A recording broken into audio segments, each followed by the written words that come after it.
Hello दोस्तों, आप लोगों का स्वागतम है डिलीजेंट क्लासेस पर। दोस्तों, आज मैं क्लास 10th का जो कि पार्ट 5 है, पांचवा पार्ट बनाने वाला हूं, जो कि साइंस के बहुत ही VVI ऑब्जेक्टिव है, जो कि आपके एग्जाम में जरूर देखने को मिलेगा। देखना ना भूलें दोस्तों, और इसको नोट करते जाएं। जो आपको नहीं आता है वो नोट करें, और जो आता है उसको स्किप करें, छोड़ दें। तो दोस्तों, पहला क्वेश्चन है कि सौर कुकर में किस दर्पण का प्रयोग किया जाता है? सौर कुकर में किस दर्पण का प्रयोग किया जाता है? बताओ, किस दर्पण का प्रयोग किया जाता है दोस्तों? तो कौन होगा आपका? अवतल दर्पण। कौन सा दर्पण दोस्तों? अवतल दर्पण। अब पूछेगा कि दाढ़ी बनाने में कौन सा दर्पण का प्रयोग किया जाता है? तो ये भी होगा अवतल दर्पण। पूछेगा गाड़ी के सर्च लाइट में कौन सा दर्पण का प्रयोग किया जाएगा? तो ये भी कौन होगा? अवतल दर्पण।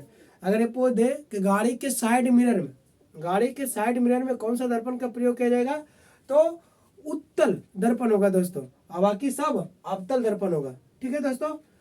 हाँ, प्रतिरोध का सूत्र बताए। प्रतिरोध का सूत्र क्या था दोस्तों? चलो, ओम लॉ बताया था कि V बराबर होता है I इंटू आर होता है। ओम लॉ ने क्या बताया था कि V बराबर I इंटू आर। ये भी पूछ सकता है दोस्तों कि ओम लॉ किस किस हद तक वैलिड रह सकता है, किस हद तक वह मतलब प्रमाणित रह सकता है वह नियम। नियत टेम्परेचर तक, जब तक उसका टेम्परेचर नियत है जब तक वह ओम लॉ फॉलो करेगा।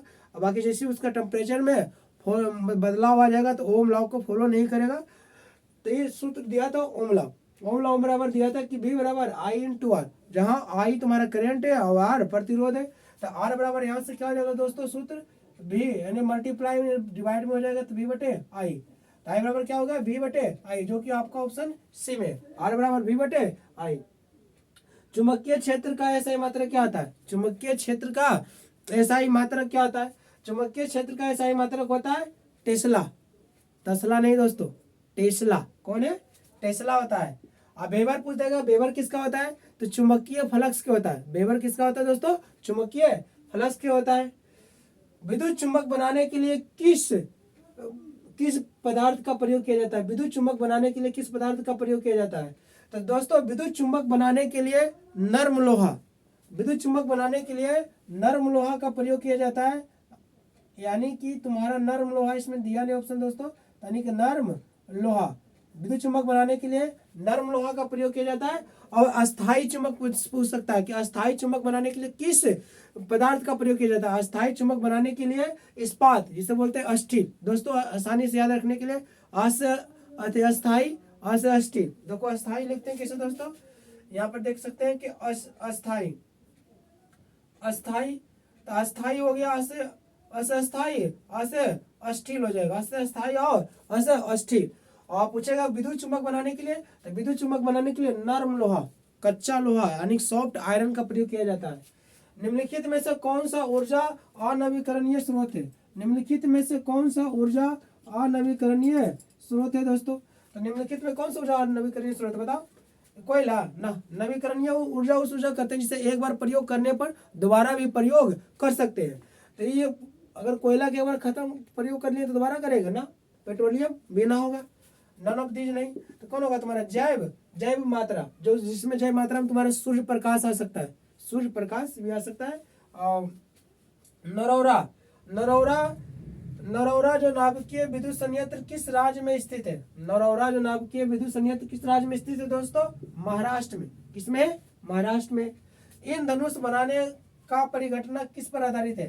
यानी इन धनुष जो बनता है किस पर आधारित है दोस्तों? तो प्रकाश का वर्ण विक्षेपण।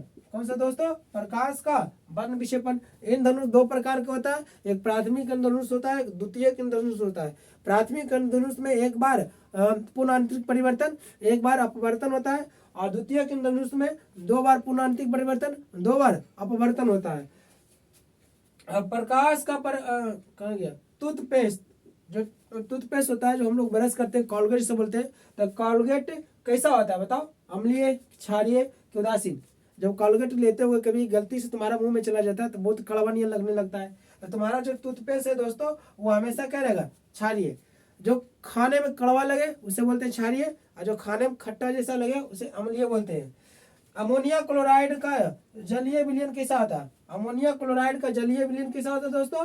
क्षारीय। कैसा होता है अमोनियम क्लोराइड का जलीय विलयन? कैसा होता है? क्षारीय।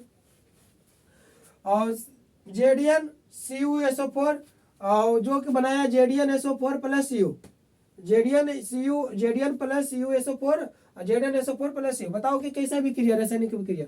देखो दोस्तों, इसका एक पद उठ के इसके साथ जुड़ गया, एक पद के विस्थापित हो रहा है। जहां पर पदों के विस्थापित होगा उसे बोलेंगे विस्थापन अभिक्रिया। जहां पर पदों के विस्थापन होगा उसे क्या बोलेंगे, विस्थापन अभिक्रिया। तो संयोजन, क्या संयोजन कर रहा है ना, संयोजन मतलब क्या होगा कि जिसे एक पदार्थ, दो छोटे छोटे पदार्थ मिलकर एक बड़ा पदार्थ बनाता है उसे बोलते हैं संयोजन। नहीं, विस्थापन तो हो रहा है। अपघटन क्या हो गया, जिसे एक बड़ा हो गया उसे छोटा छोटा टूट गया, वो भी नहीं, अपघटन भी नहीं होगा। द्विविस्थापन नहीं, जिसमें दो अणु का हेरा फेरी होगा, दो अणु का विस्थापित होगा उसे बोलेंगे द्विविस्थापन। जिसमें एक अणु होगा उसे एकल चाहे विस्थापन बोल सकते हैं। तो कौन हो गया तुम्हारे दोस्तों, विस्थापन। पोटेशियम के परमाणु संख्या क्या होता है, पोटेशियम की परमाणु संख्या क्या होता है, तो पोटेशियम के परमाणु संख्या क्या होता है, 19 दोस्तों। पोटेशियम की परमाणु संख्या क्या होता है, 19, जिसे पोटेशियम के संकेत क्या होता है, के। सक्रियता श्रेणी में सबसे अधिक क्रियाशील धातु कौन होता है, इसमें जो दिया गया है इसमें सबसे अधिक क्रियाशील धातु कौन होगा, सोडियम। कौन होगा दोस्तों, सोडियम। अगर ये नहीं रहेगा सोडियम तो तुम्हारा पोटेशियम होता है। अगर सबसे पूछेगा सबसे क्रियाशील धातु कौन होता है तो पोटेशियम। अगर पोटेशियम ऑप्शन रहता है तो उसमें पोटेशियम होता है, लेकिन पोटेशियम इसमें है नहीं, तो कौन हो गया तुम्हारे पास, सोडियम। उच्च बाष्पीय अम्लों के सोडियम लवण कहलाते हैं। जब उच्च बाष्पीय अम्ल को बनाते हैं तो उसमें क्या कहलाते हैं बताओ, सोडियम लवण को। तो सोडियम लवण जैसे बनेगा तुम्हारा इसमें साबुन हो जाएगा, साबुन। CaCO3 प्लस जो कि तुम्हारा टूट के बना है CO प्लस CO2। तो बताओ किस प्रकार कैसी रासायनिक अभिक्रिया। देखो, एक बड़ा अणु दो छोटे छोटे अणु में टूट रहा है, तो इसे बोलेंगे हम क्या, वियोजन करना। क्या करना दोस्तों, वियोजन, जिसे बोलते हैं अपघटन भी बोल सकते हैं, वियोजन या अपघटन। तो तुम्हारा कौन हो गया दोस्तों, वियोजन।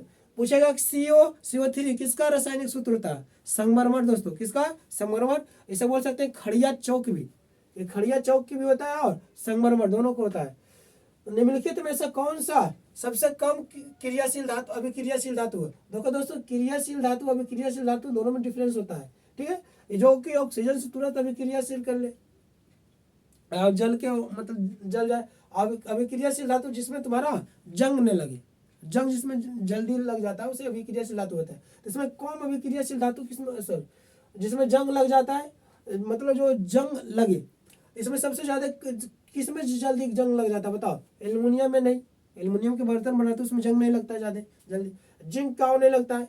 मैग्नीशियम नहीं, ये तुम्हारा कौन होगा, लोहा का अगर छोड़ देंगे कुछ वातावरण में तुम्हारा उसमें जंग तुरंत लग जाएगा। कार्बन की संयोजकता क्या होता है दोस्तों, कार्बन की संयोजकता क्या होता है कि इलेक्ट्रॉनिक विन्यास के जो वायतम कक्षा में जो इलेक्ट्रॉन पाया जाता है उसी का नाम तुम्हारा संयोजकता होता है। तो देखते हैं दोस्तों कि कार्बन की संयोजकता क्या होता है। तो पहले कार्बन की संयोजकता निकालने के लिए पहले कार्बन की परमाणु संख्या याद होना चाहिए। तो बताओ कार्बन की परमाणु संख्या क्या होता है, अरे बोलो, कार्बन की परमाणु संख्या क्या होता है, कार्बन की परमाणु संख्या क्या होता है दोस्तों, 6। कार्बन की परमाणु संख्या 6। इसे इलेक्ट्रॉनिक विन्यास पर तोड़ेंगे तो क्या तोड़ेंगे, 2 4, 2 और 4। देखो इसका वायतम कक्षा में कितना इलेक्ट्रॉन है बता दोस्तों, 4 है। इसका संयोजकता कितना भी हो जाएगा, 4 हो जाएगा। कार्बन क्या है दोस्तों, बहुत BBI है ऑब्जेक्टिव है। कार्बन क्या है, कार्बन धातु है, उपधातु है, अधातु है, क्या होगा। तो कार्बन एक अधातु है। जितना भी गैस पाया जाएगा लगभग अधातु होता है। ध्यान रखना दोस्तों, जितना भी गैस रहता है तुम्हारा लगभग अधातु होता है, हाइड्रोजन छोड़कर। बताओ पीतल क्या है, पीतल धातु है, उपधातु है, अधातु है। एक चौथा ऑप्शन तुम्हारा मिश्र धातु है। कैसा दोस्तों, मिश्र धातु। चौथा ऑप्शन तुम्हारा है मिश्र धातु। तो बताओ क्या है, अधातु ना, उपधातु ना, नहीं अधातु। तो क्या होगा तुम्हारे पास, मिश्र धातु। पीतल क्या तुम्हारे पास, मिश्र धातु। इसमें कौन कौन सा मिश्र धातु मिलाया जाता है, पीतल। पीतल क्या याद रखेंगे, पिताजी। पी से पीतल हो गया, ता से तांबा और क से पिताजी, जी से जस्ता हो गया। तो पीतल में कौन कौन सा तुम्हारा मिश्र धातु पाया जाता है, तांबा और जस्ता। निम्नलिखित में से कौन सा प्रकाश संश्लेषी अंग, निम्नलिखित में कौन सा प्रकाश संश्लेषी अंग है, तुम्हारा कौन हो गया दोस्तों, हरित लवक। और 1 किलोवाट, बहुत BBI ऑब्जेक्टिव है दोस्तों, ये बोला 1 किलोवाट में कितना जूल होता है, 1 किलोवाट में कितना जूल होता है। तो बताओ 1 किलोवाट किसका ऐसा मात्रक होता है, पहला ऑब्जेक्टिव 1 किलोवाट तुम्हारा कार्य का ऐसा मात्रक होता है। तो 1 किलोवाट में कितना जूल होगा तुम्हारा, 3.3 गुना 10 पर पावर 6 जूल। याद रखना दोस्तों, यहाँ पर मेकअप भी कर सकता है, कि इसमें यहाँ के पावर घटाएगा तो इधर दशमलव बढ़ेगा। तो ऐसे तुम्हारा किया नहीं कि देखो यहाँ 3.3 गुना 10⁻6 जूल होता है। जय हिंद दोस्तों। अगर आपको बढ़िया लगा तो अपने फ्रेंडों और दोस्तों के पास भेजना।